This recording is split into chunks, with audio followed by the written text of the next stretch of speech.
I'm Ira Longini, professor of Biostatistics at the University of Washington and the Fred Hutchinson Research Center.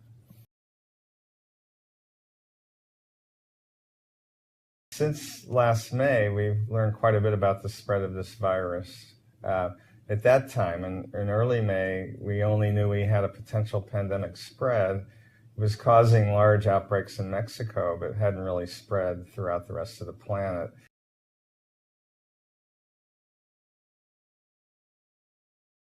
Everywhere schools have opened, even say, for example, in the Southeast in early August, we've seen relatively large outbreaks, especially among children. We saw a big outbreak at Washington State University when it opened in August. We haven't learned much about prevention. We've learned that the virus is quite transmissible in institutional settings such as schools and universities. Not quite as transmissible as we thought it might be in households and other settings, but it's still, at least here, very early in the epidemic. As we get more and more vaccine, probably maybe by the end of November, we'll have enough people covered to actually start having an impact on the spread. But right now, the vaccine is going to high-risk people and essential public health workforce, the health workforce.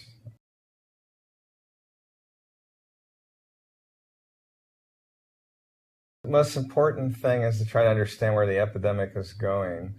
You know, how virulent is this virus? What is the true mortality rate? You know, how fast is it spreading?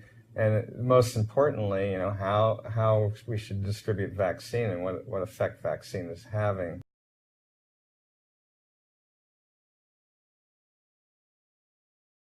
We work directly with the folks in Washington, and we're funded by them. So we're in constant communication, both at the Department of Health and Human Services, Department of Homeland Security, and CDC. And the consistent message is that we really need to concentrate on the vaccine supply, getting vaccine distributed, evaluating how well the vaccine works. And most importantly, this virus will probably be with us possibly for the next 30 years. So this is just the beginning.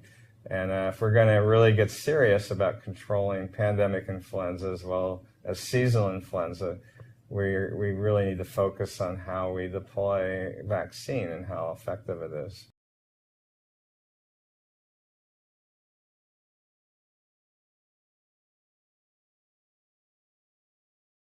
That's the name of the game now. It's really a race between the vaccine and the virus, and it's a race for the long haul.